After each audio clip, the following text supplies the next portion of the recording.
एक 17 साल का लड़का जिसने सपना देखा था अपने 35वें साल से पहले मिलियनेयर बनने का। उसने FC मिनाकर की एक बुक पढ़ी थी जिसका नाम था 1000 तरीके $1000 कमाने के। उस बुक में दिया हुआ एक आइडिया उसे बहुत पसंद आया और उसने उस आइडिया से $1000 कमाने की सोची। उसने अपने जमा किए हुए $25 से एक पुरानी सेकंड हैंड पिनबॉल मशीन खरीदी, अपने फ्रेंड को अपना बिजनेस पार्टनर बनाया और उसे काम दिया कि वो पुरानी सेकंड हैंड पिनबॉल मशीन को ठीक करे और खुद एक नाई की दुकान पर चले गए। उस नाई की दुकान पर जाके उन्होंने कहा, मैं mister Wilson coin operated machine company से हूँ और मिस्टर विल्सन का आपके लिए एक प्रपोजल है जिसमें आपका कोई रिस्क नहीं है। वो चाहते हैं कि आप हमारी मशीन अपनी दुकान पर रखें। अब जो भी कस्टमर आपकी दुकान पर आएगा और अपने बाल कटवाने के लिए यहाँ पर वेट कर रहा होगा, वो कुछ पैसे डालकर इस मशीन में गेम खेल सकता है। अब हर रोज जितने भी पैसे ये मशीन कमाएगी उसे हम आपस में बांट लेंगे। उस नाई को ये आइडिया बहुत पसंद आया क्योंकि उसने सोचा कि वैसे भी उसकी बहुत बड़ी दुकान है और उसे कोई इन्वेस्टमेंट भी नहीं करनी और वो इसके लिए बहुत जल्दी राजी हो गया। पहले दिन में उन्होंने उस मशीन से $4 कमाए और जैसे ही उनके पास $25 इकट्ठे हुए, उन्होंने वो पैसे खर्च करने के बजाय एक और मशीन खरीदी और ऐसे एक एक करते हुए काफी नाई की दुकानों में उस मशीन को इंस्टॉल करवा दिया और 1 साल के बाद उस पूरे बिजनेस को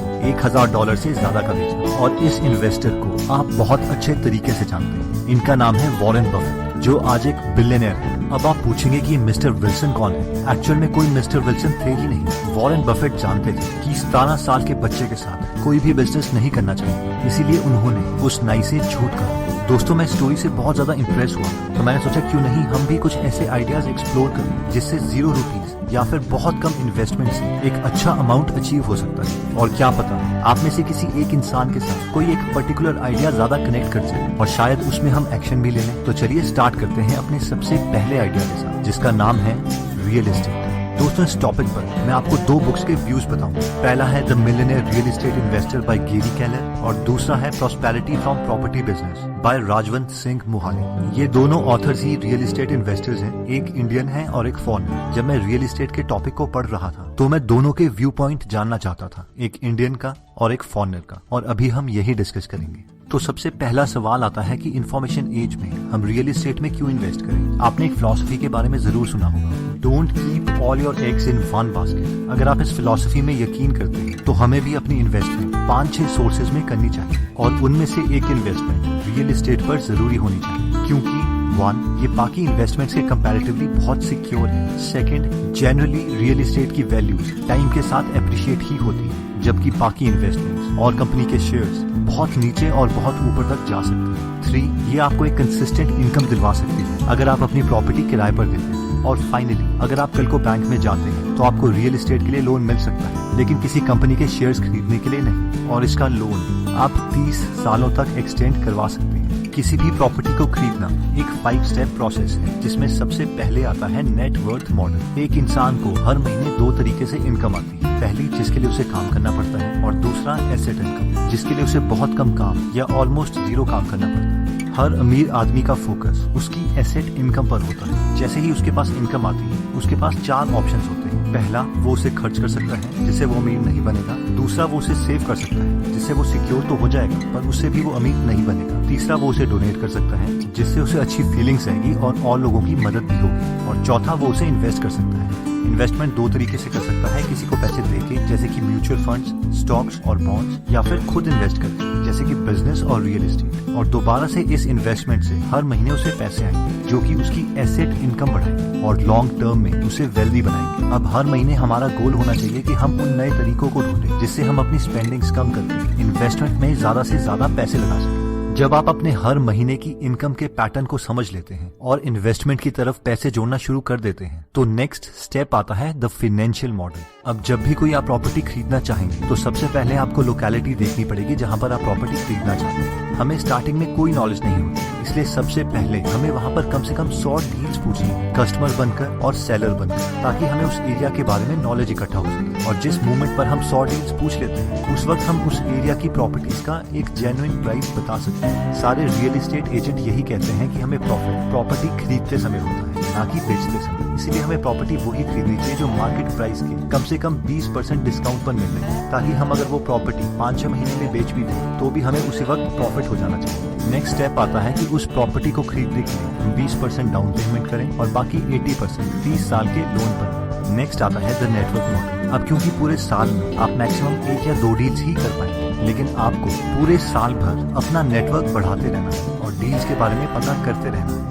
आपके नेटवर्क में 3 टाइप के लोग होंगे। पहला inner circle, contractor, property manager, आपके मेंटर्स जो आपकी तरक्की चाहते हैं या फिर आपको नई नई डील्स की इंफॉर्मेशन देते हैं। पूरे साल भर आपको इनके साथ कांटेक्ट बना के रखना है और कम से कम महीने में एक बार इन्हें जाके मिलना है या फिर इनसे फोन में बात करनी है। नेक्स्ट आता है सपोर्ट सर्कल। जब भी आप कोई डील कर रहे होते हैं तो आपको advocates, real estate agent, investors, property managers ऐसे लोगों की जरूरत पड़ती है। इसलिए पूरे साल भर आपको इनके साथ भी कांटेक्ट बनाए रखना है और इन्हें कम से कम 6 महीने में एक बार कॉल करनी है। फाइनली आता है सर्विस सर्कल। लोग जैसे कि plumber, electrician, painter, carpenter, builder etcetera. आप इन लोगों के साथ तभी कांटेक्ट करते हैं जब आपको इनकी जरूरत पड़ती है, लेकिन उसके बावजूद आपके पास ऑलरेडी इनके फोन नंबर्स होने चाहिए और कम से कम ये आपको जानते होने चाहिए ताकि आपका काम जल्दी से कंप्लीट हो सके। नेक्स्ट आता है लीड जनरेशन मॉडल, यानी आपको प्रॉपर्टी डील्स कहाँ से मिलेगी। तो जो भी एरिया आपने सिलेक्ट किया है प्रॉपर्टी के लिए, आपको अपना मैक्सिमम टाइम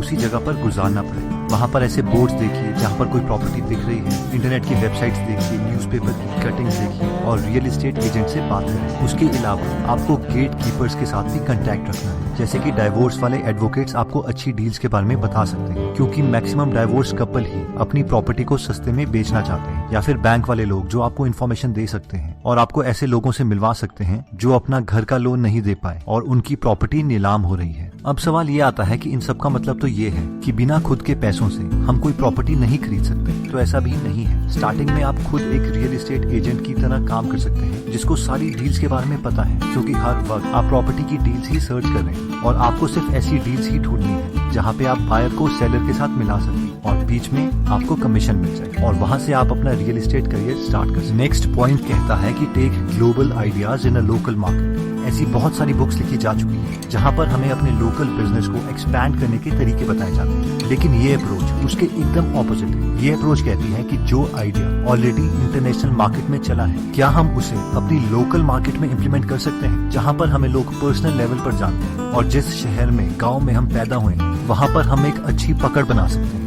हम लोग एक ट्रू एसेट, एक रियल बिजनेस तब बना सकते हैं जब हम खुद उस बिजनेस में काम ना कर रहे हैं, बल्कि हम एक ऐसा प्लेटफॉर्म क्रिएट करें जहां पर कुछ लोग अपनी प्रॉब्लम लेके आए और बाकी लोग उसका सोल्यूशन प्रोवाइड करें। फॉर एग्जाम्पल, अगर हम एक रियल वर्ल्ड प्रॉब्लम की बात करें जहां पर पेरेंट्स जॉब कर रहे होते हैं और उनके पास उनके बच्चों की केयर करने के लिए कोई नहीं होता, इसके लिए वो अपने नेबर से बात करते हैं, डे केयर स्कूल्स ढूंढते हैं, बेबी सिटर्स ढूंढते हैं, ताकि जब उनके बच्चे घर में अकेले हों तो उनकी केयर रखने के लिए कोई अवेलेबल हो। और इसका सोल्यूशन ग्लोबल मार्केट में ऑलरेडी अवेलेबल है। ऐसी मोबाइल एप्लीकेशंस अवेलेबल है जहां पर आपको ऐसे ऑथेंटिक लोग मिल जाते हैं जो बच्चों की 1-to-1 केयर कर सकते हैं और ये बेबी सिटर पर आवर के हिसाब से चार्ज करते हैं। अगर हमारी लोकेलिटी में भी इस तरीके की प्रॉब्लम है तो हम ऐसी मोबाइल एप्लीकेशंस क्रिएट कर सकते हैं जो पेरेंट्स के पास भी हो और बेबी सिटर के पास, जिसमें बेबी सिटर की प्रोफाइल दी हो, उनकी फोटोग्राफ दी हो, उनकी आइडेंटिटी दी हो और उनकी लोकेशन पेरेंट्स रियल टाइम में ट्रैक कर सके और पेमेंट भी मोबाइल एप्लीकेशन से ही हो जाए। अगर इस तरीके का प्लेटफॉर्म एक लोकेलिटी में आप क्रिएट कर सकते हैं तो जैसे जैसे जितने ज्यादा पेरेंट्स आपकी एप्लीकेशन डाउनलोड करेंगे, जितने ज्यादा बेबी सिटर्स आपकी एप्लीकेशन डाउनलोड करेंगे, आपका जितना ज्यादा डेटाबेस बढ़ेगा और जितनी ज्यादा ट्रांजैक्शंस आप करवाएंगे, आप हर ट्रांजैक्शन में एक कमीशन ले सकते हैं और आपको सिर्फ उस प्लेटफॉर्म को मैनेज करना है और ये बिजनेस जेन्युइनली ऑर्गेनिकली ग्रो कर सकता है और आप अपनी लोकेलिटी में बहुत वैल्यू प्रोवाइड कर सकते हैं।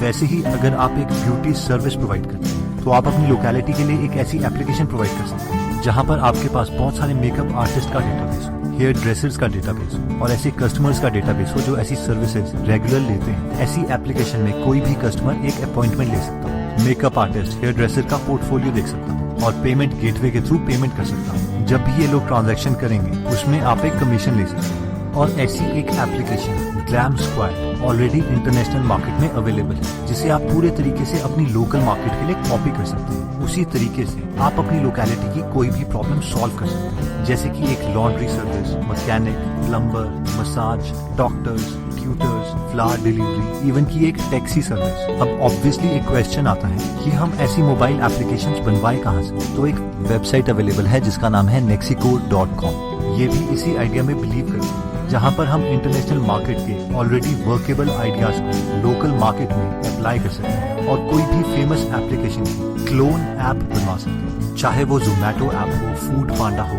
जस्ट ईट हो, स्विगी हो, ग्लैम स्क्वाड हो या फिर इवन उबर ऐप हो, हम बिना कोई खुद की टीम सेट करे इन एप्लीकेशन को नेक्सिकोर से बनवा सकते हैं। लेकिन कई लोगों को ये प्रॉब्लम है कि वो अपना बिजनेस बिल्कुल स्क्रैच से शुरू कर रहे हैं और उनके पास इन्वेस्टमेंट के लिए पैसे भी नहीं, तो उनके लिए भी एक सोल्यूशन है। फॉर एग्जाम्पल, अगर आप अपनी लोकेलिटी में एक बेबी सिटर सर्विस देना चाहते हैं तो आप 2 व्हाट्सएप ग्रुप बना सकते हैं। एक व्हाट्सएप ग्रुप उन लोगों का जिन लोगों को नौकरी चाहिए और वो बेबी सिटर सर्विस देने के लिए तैयार है, और दूसरा व्हाट्सएप ग्रुप उन पेरेंट्स का जिनके बच्चे हैं और उन्हें डे केयर के लिए बेबी सिटर सर्विस चाहिए। अब जब भी किसी पेरेंट को बेबी सिटर की रिक्वायरमेंट है तो आप अपने दूसरे व्हाट्सएप ग्रुप से किसी बेबी सिटर को उनके घर भेज सकते हैं जिसकी आइडेंटिटी आपने ऑलरेडी कंफर्म की है। और जब आपका बिजनेस ग्रो हो जाता है और आप एक प्रोफेशनल बनना चाहते हैं तब आप उसकी एक प्रोफेशनल ऐप बनवा सकते हैं। तो दोस्तों, इस वीडियो में हमने 2 आइडियाज देखे जहां से हम ऑलमोस्ट 0 इनकम से अपना एक बिजनेस स्टार्ट कर सकते हैं, जिसमें सबसे पहले आता है real estate business. Real estate business एक बहुत सिक्योर बिजनेस है और हमारी काफी इन्वेस्टमेंट में से रियल एस्टेट इन्वेस्टमेंट जरूर होनी चाहिए। इसमें हमने सबसे पहले देखा था कि जिस मार्केट में हम प्रॉपर्टी खरीदना चाहते हैं उसमें हमें सबसे पहले कम से कम 100 प्रॉपर्टीज के प्राइजेस पूछने हैं, कस्टमर बनकर और सेलर बनकर, और उसके बाद एक एवरेज प्राइस की प्रॉपर्टी